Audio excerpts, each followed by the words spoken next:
Assalamualaikum warahmatullahi wabarakatuh. Perkenalkan, nama saya Wawan dari kelas 10 TKJ 2 Sekolah SMK Negeri 1 Puspahyang.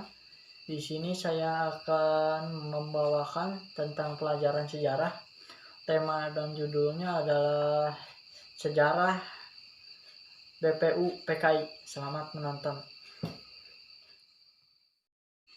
BPU PKI atau sebuah badan yang menyelidik yang bertugas untuk mempersiapkan kemerdekaan Indonesia memang sangatlah berperan penting. Tanpa BPU PKI Panitia 9 Piagam Jakarta bahkan PPKI mungkin tidak akan pernah terbentuk. Penjajahan dari sejumlah negara yang terjadi di Indonesia memang membawa dampak yang sangat buruk terhadap Indonesia. Sehingga masing-masing daerah mulai melakukan perlawanan, misalnya Patimura yang memperjuangkan kawasan Maluku pada tahun 1817.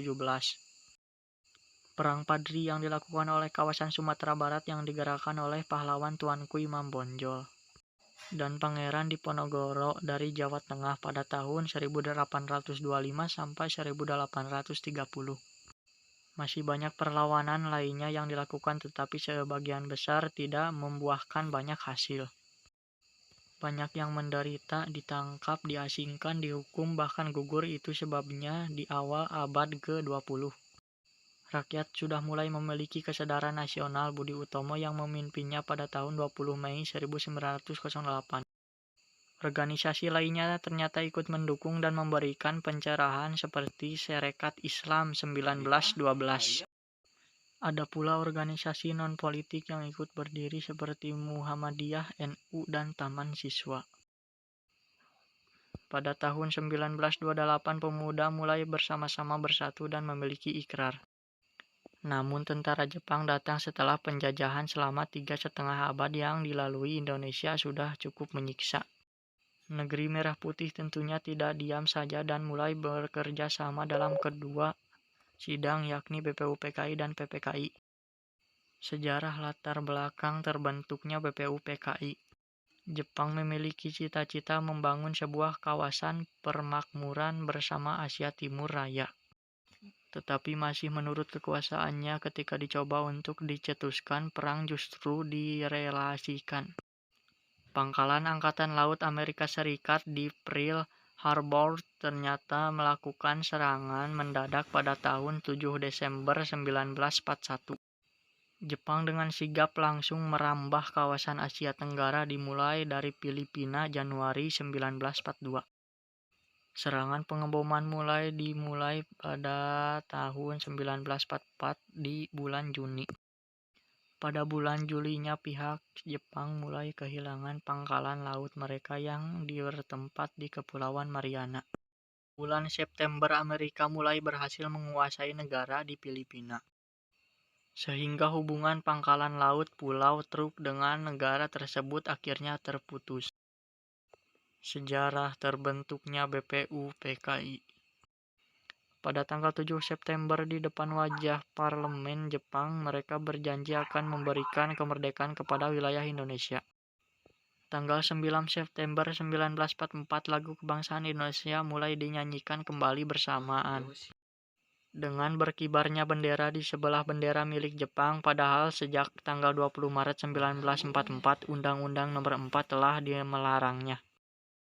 Pada tanggal 1 Maret 1945 diumumkan pembentuknya Badan Penyelidik Usaha-Usaha Persiapan Kemerdekaan Indonesia BPU PKI. Tujuan dibentuknya BPU PKI. Maksud dan tujuan terbentuknya BPU PKI ialah untuk mempelajari dan menyelidiki hal-hal penting berkaitan dengan segala sesuatu yang menyangkut pembentukan negara Indonesia merdeka. Anggota BPU PKI. Pada tanggal 29 April 1945 yang bertepatan dengan ulang tahun Kaisar Jepang yang bernama Tenno Haika, telah diputuskan bahwa Ketua BPU PKI adalah Dr. KRT Rajiman Weddiodiningrat yang dibantu oleh dua orang muda yaitu Ichibangse Yoshio dan RP Suroso sebagai Kepala Sekretariat dengan dibantu oleh Toyohito Masunda dan MRAG Prigododilo. Sidang pertama BPUPKI. Sidang dibagi menjadi dua babak yang dilakukan pada tanggal 29 Mei, 1 Juni 1945, 10 sampai 16 Juli 1945. Sidang kedua BPUPKI. Sidang kedua BPUPKI dimulai dengan adanya 6 anggota baru sebagai badan penyelidik.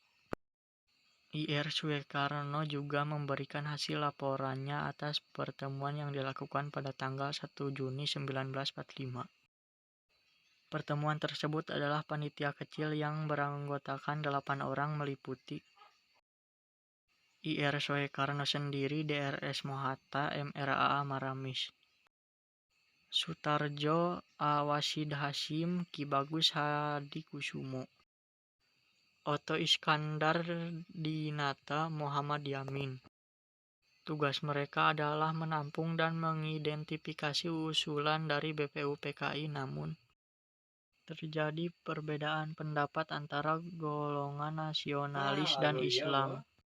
Pada tanggal 22 Juni 1945, Soekarno mengadakan pertemuan dengan anggota badan penyelidik di kantor besar The Jawa Hokkaido. Pertemuan tersebut berbentuk sebuah panitia kecil yang dinamakan Panitia 9. Beranggotakan Ir Soekarno, Wasid Hasyim, Mraa Maramis, Soebarjo, Drs Mohatta, Drs Yamin, Kyai Abdul Qahar Muzakir, Abi Kusumo Tejo Soejoso, dan Haji Agus Salim. Akhirnya mereka berhasil menyepakati Piagam Jakarta pada tanggal 22 Juni 1945.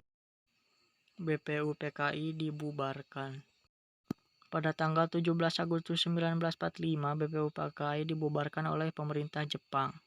Sebagai gantinya, pemerintah Jepang Jenderal Takuchi menyetujui dibentuknya Panitia Persiapan Kemerdekaan Indonesia (PPKI). Terima kasih telah menyaksikan video saya sampai akhir. Semoga kedepannya bisa lebih baik lagi. Mohon maaf bila ada kesalahan. Wassalamualaikum warahmatullahi wabarakatuh.